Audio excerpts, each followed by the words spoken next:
So after filling all of this out, the next question says compare the two results, right? If you wanted to make a comment, the answers are the same.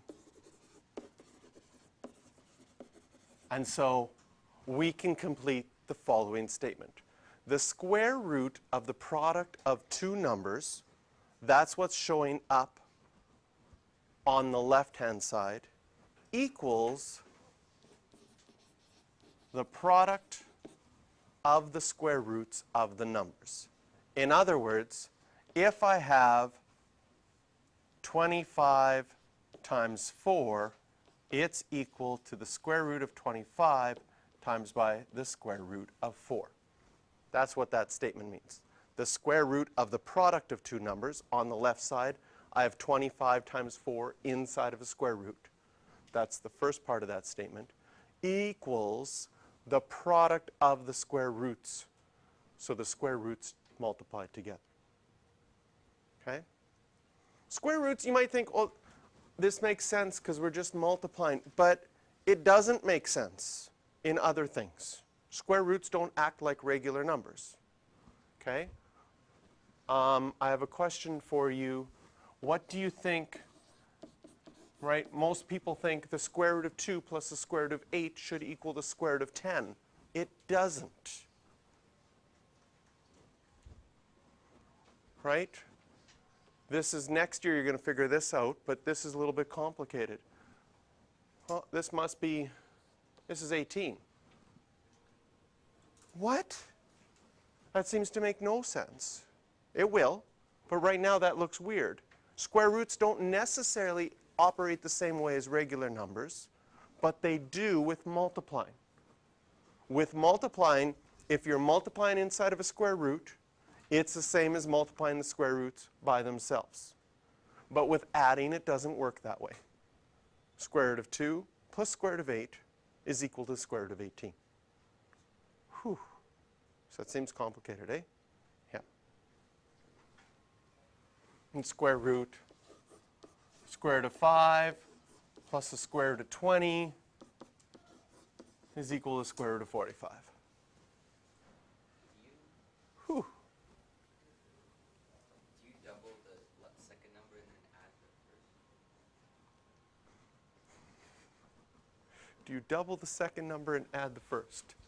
Oh, so this one's 16. Ooh, interesting. See if that works. Let's see if that works with other ones. Okay. Square root of 8 plus the square root of 18 equals the square root of 50. Does it work? No. Oh, shoot. It was a good idea, though. I like the idea. So that's next semester. You'll learn how to add square roots. Okay, if it intrigues you enough, you can look it up. It's connected to multiplying. But right now, we're just worried about multiplying. And what did we notice about dividing? Dividing works as well. The square root of the quotient of two numbers, quotient means dividing, equals the quotient of the square root. So if you have the square root of 36 divided by 4, it's the same as the square root of 36 over the square root of 4. And this will become helpful because sometimes you'll have something like, can you simplify the square root of 11 over 4? And you would write this as square root of 11 over 2.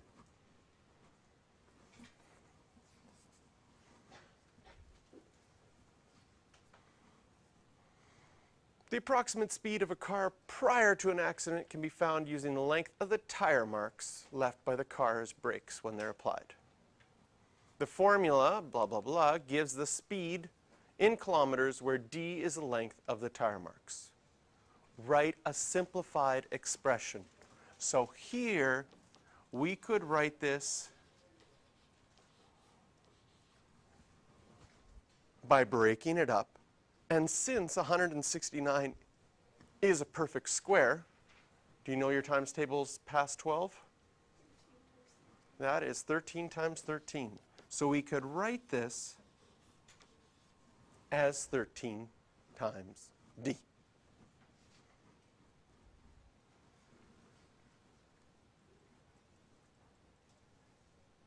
So apparently, according to this formula, if the skid marks were 9 meters long, you'd put 9 in for d. Square root of 9 is 3. That car would have been going 39 kilometers per hour. I'm not sure where I got this formula or if it's actually accurate or not, but that is, according to what we have written here, that's what it's saying. I'm not expecting you to go out, steal your parents' car and test this, drive 40 kilometers an hour and slam on the brakes and then go measure the skid marks. Okay? But it is something that when there are accidents, it's one of the things that the police do is measure the skid marks to get an indication of how fast the car was going.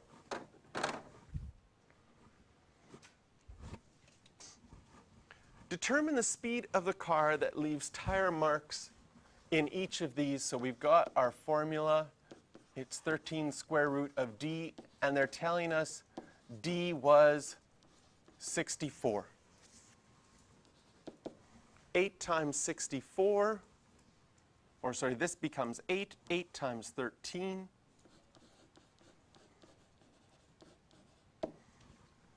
That seems a little long for me. 64 meters is a long amount of skid marks.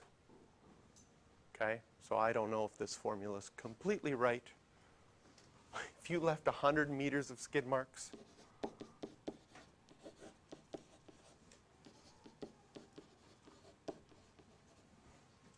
according to this, your speed was going 130 kilometers per hour.